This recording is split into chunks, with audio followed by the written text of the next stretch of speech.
Assalamualaikum warahmatullahi wabarakatuh. Baiklah, pada kesempatan kali ini saya akan menjelaskan mengenai penelitian ilmiah kelautan. Yang dalam hal ini akan ada beberapa poin penjelasan. Yang pertama ialah mengenai penelitian ilmiah kelautan itu sendiri. Yang kedua ialah mengenai analisis terkait dengan penelitian ilmiah kelautan berdasarkan UNCLOS 1982 dan hukum di Indonesia. Nah, yang pertama itu mengenai analisis yuridis pengaturan penelitian ilmiah kelautan di Indonesia. Nah, ditinjau dari UNCLOS 1982, Marine Scientific Research atau yang lebih dikenal dengan istilah penelitian ilmiah kelautan itu dapat diartikan sebagai suatu penyelidikan ilmiah khususnya di kawasan lingkungan laut yang dilaksanakan dengan suatu cara tertentu demi meningkatkan pengetahuan ilmiah di bidang kelautan yang berguna bagi umat manusia. Nah, dalam hal ini itu terdapat 4 jenis penelitian kelautan. Yang diantaranya, yang pertama itu ada yang namanya physical oceanography. Nah, yakni ialah studi yang membahas tentang ombak, pasang surut ataupun perubahan suhu di kelautan. Yang kedua, itu ada yang namanya seminal oceanography. Nah, itu merupakan penelitian terkait kompleksitas kimiawi di kawasan laut. Yang ketiga itu ada marine biologi. Nah, marine biologi ini ialah suatu penyelidikan yaitu mengenai makhluk hidup yang tumbuh dan berkembang di laut. Nah, yang keempat itu ada yang namanya marine geologi.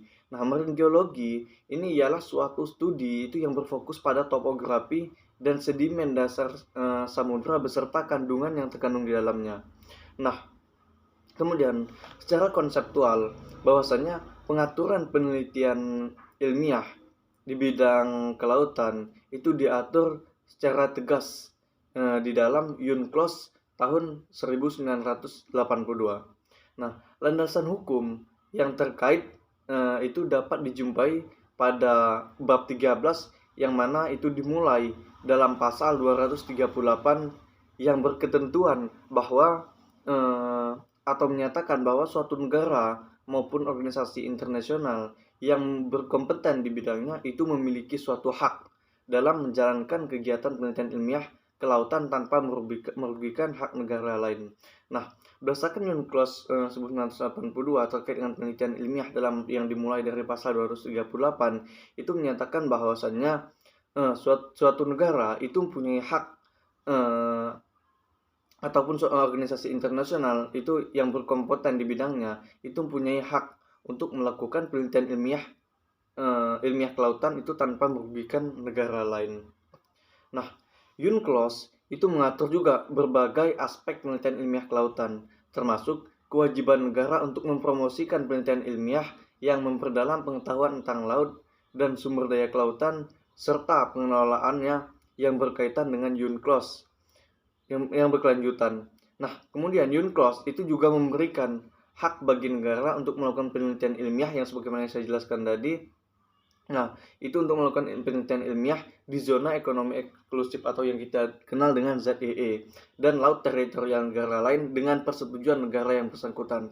Dalam artian bahwa suatu negara itu dapat melakukan penelitian ilmiah kelautan di wilayah ZEE atau laut teritorial negara lain dengan atas dasar itu mendapatkan persetujuan dari negara yang bersangkutan tersebut.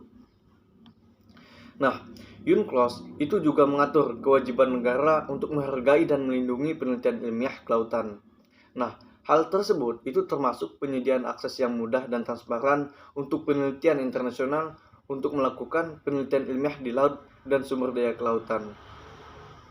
Nah, suatu negara itu juga diwajibkan untuk mengambil tindakan untuk mencegah kerusakan lingkungan laut akibat penelitian ilmiah. Nah, dalam hal ini bahwasannya negara yang bersangkutan itu dapat melakukan tindakan dalam rangka mencegah kerusakan lingkungan laut dari adanya penelitian ilmiah yang dilakukan oleh negara lain ataupun organisasi internasional lainnya. Nah, sebenarnya ialah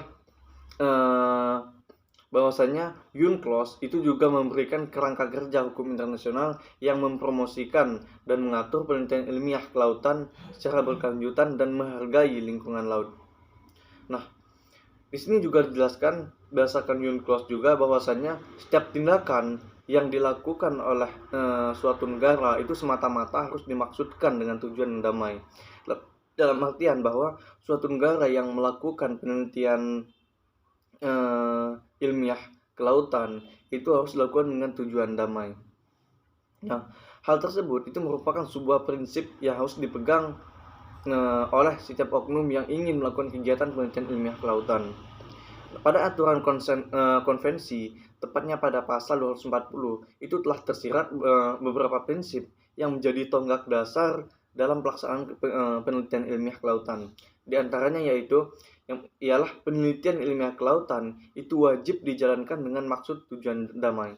Sebagaimana yang telah saya sampaikan bahwasanya suatu negara yang melakukan penelitian ilmiah kelautan itu harus dilakukan dengan tujuan damai. Nah, selain itu, juga wajib dilakukan dengan mengacu pada standar yang telah ditetapkan pada aturan konvensi. Nah, selain itu, bahwasanya penelitian ilmiah yang dilakukan itu juga harus menghormati manfaatan sumber daya laut lainnya yang sah dari segi aturan konvensi, dan juga penelitian tersebut tentunya harus berdasarkan pada peraturan yang tertera baik di dalam konvensi maupun peraturan lainnya yang berhubungan dengan lingkungan laut. Nah, kemudian terkait dengan sanksi dalam penelitian ilmiah kelautan.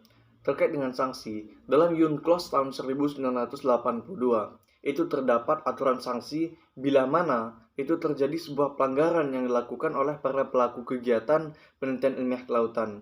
Nah, disebutkan pada pasal 263 UNCLOS 1982, di mana setiap negara atau organisasi internasional agar telah menjamin bahwa riset atau penelitian yang dilakukannya sesuai dengan aturan konvensi, dan bila mana nyatanya bertentangan, maka memiliki tanggung jawab untuk berkewajiban membayar ganti rugi akibat dari kegiatan penelitiannya tersebut yang menyebabkan penyebaran lingkungan laut. Nah, di dalam pasal 263 itu jelas-jelas mengatur terkait dengan sanksi apabila terjadi pelanggaran penelitian ilmiah kelautan. Di sini dijelaskan bahwa tanggung jawab yang diberikan kepada negara yang melakukan penelitian penelitian ilmiah kelautan apabila terjadi pelanggaran, maka tanggung jawab yang harus dilakukan bahwasanya suatu negara yang melakukan penelitian tersebut ialah harus membayar ganti rugi akibat dari kegiatan penelitiannya tersebut. Nah, kemudian bermula dari terkait dengan kasus, bermula dari informasi yang dijelaskan dalam berita tersebut, bahwasanya yang bermula dari informasi yang diberikan oleh Puskodal Bakamla atau Badan Keamanan Laut, yang dimana itu terdeteksi ada kapal yang melakukan penelitian atau riset, yang dimana kapal tersebut bernama Siang Yang Hong 03 yang berbendera Cina yang sedang berlayar di perairan Selat Sunda dengan kecepatan 10,9 knots dan haluan ke barat daya. Nah, berdasarkan pemantauan, kapal tersebut telah mematikan ais sebanyak 3 kali selama melintasi alur laut Kepulauan Indonesia. Hal tersebut dijelaskan dalam berita tersebut.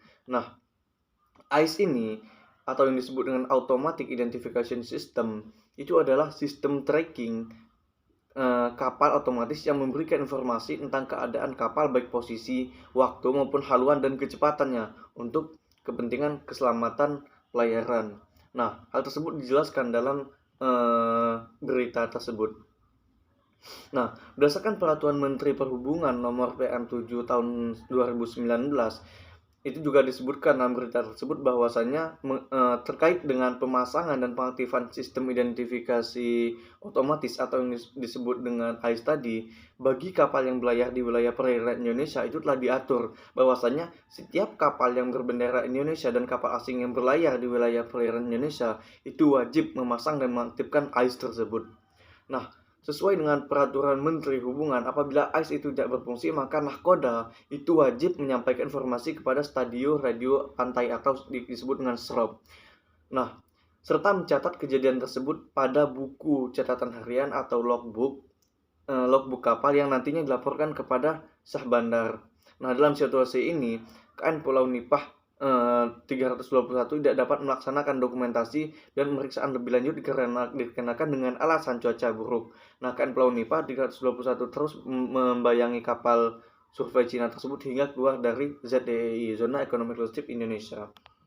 Nah, berkacamata pada peraturan yang berlaku di Indonesia dalam hal ini, untuk menganalisis terkait dengan kejadian tersebut, berkacamata pada peraturan yang berlaku di Indonesia, yang dalam hal ini disebutkan dalam Peraturan Menteri Hubungan Nomor PM tahun 2019 tersebut tentang pemasangan dan pengaktifan sistem identifikasi otomatis bagi kapal yang berlayar di wilayah perairan Indonesia.